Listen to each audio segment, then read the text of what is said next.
In redesigning their MR2 and Celica ranges, Toyota have abandoned the aggressive angularity of the 80s in favour of soft and gentle curves that are supposed to imitate the human body.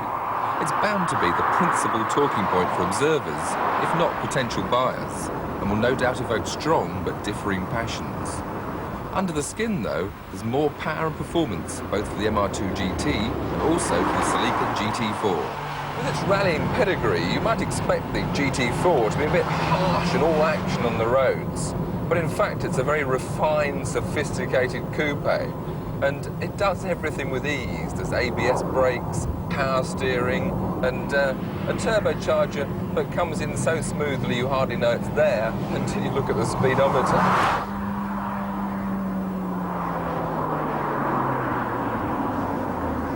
So all in all, a lot of refinement, but that very refinement tends to take away some of the driver satisfaction that you might have been expecting.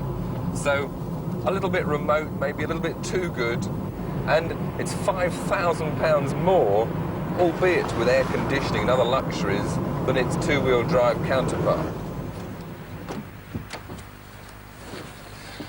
Unlike its predecessor, the new Celica GT4 is easy to tell from its two-wheel drive cousin.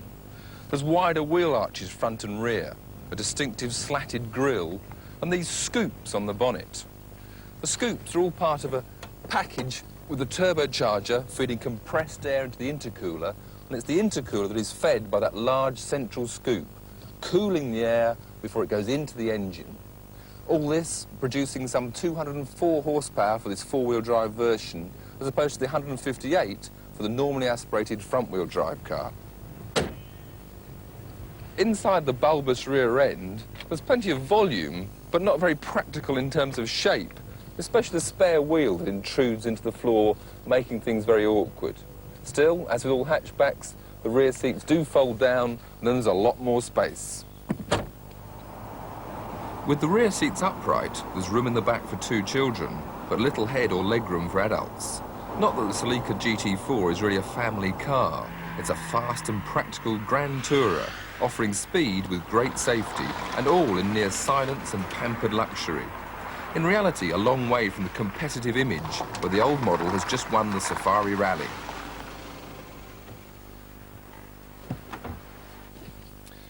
Toyota have done another complete redesign on their popular MR2.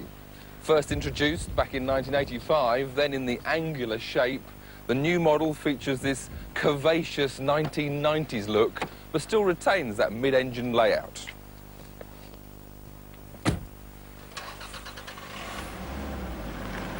More or less everything else has changed. The car is 9 inches longer, a little wider and lower, and in some ways softer and more civilised. Toyota are even offering an automatic version mated to the less powerful 119 horsepower engine. With the new car weighing over 300 pounds more than the old, the performance suffers as well. But with this new GT version, the situation is reversed. There's 158 horsepower on tap and a big boost in torque. And that's more than enough grunt for some very stimulating motoring in the appropriate circumstances. Not only is the MR2 fun out on the road, it retains this T-bar optional layout, which means we can take away these sunshades to allow more light into the car, and on better days than this, when the weather's nicer, remove the glass panel each side to make it into an open-air car. Now, before, these pieces used to have to be stowed in the nose along with the spare wheel. Now there's extra space behind the seats each side to put these panels. Also room for the odd anorak or maybe even a slim briefcase. Also, the boot's larger.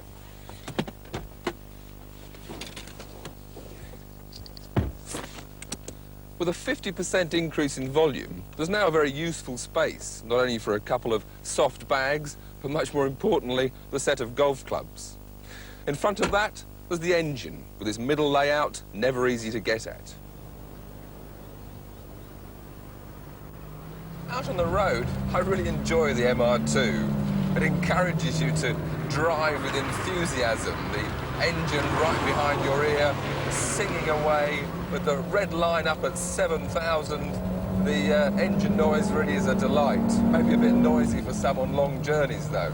The driving position, well, it's laid out perfectly. You've got adjustment for seat and steering angle in order to get everybody comfortable.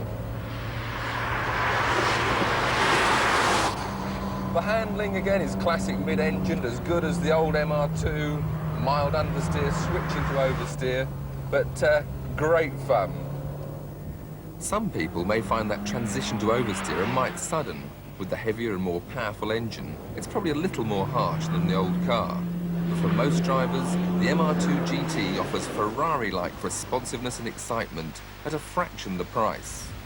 The history of affordable mid-engine sports cars is hardly littered with great marketing successes. The new MR2, though, stands a good chance of breaking that pattern. And, along with the Celica, not to mention the Supra, Toyota offers excellent coverage of the sporting car sector. In brief, the Celica GT4 scores well for performance, comfort and safety, with reservations over the unusual styling, a certain lack of responsiveness and the price. With the MR2 GT, the main selling points are its good driving position, excellent handling and sheer excitement, while, on the downside, there's no ABS across the range, no catalytic converter on the GT model, and the engine noise could be a little wearing.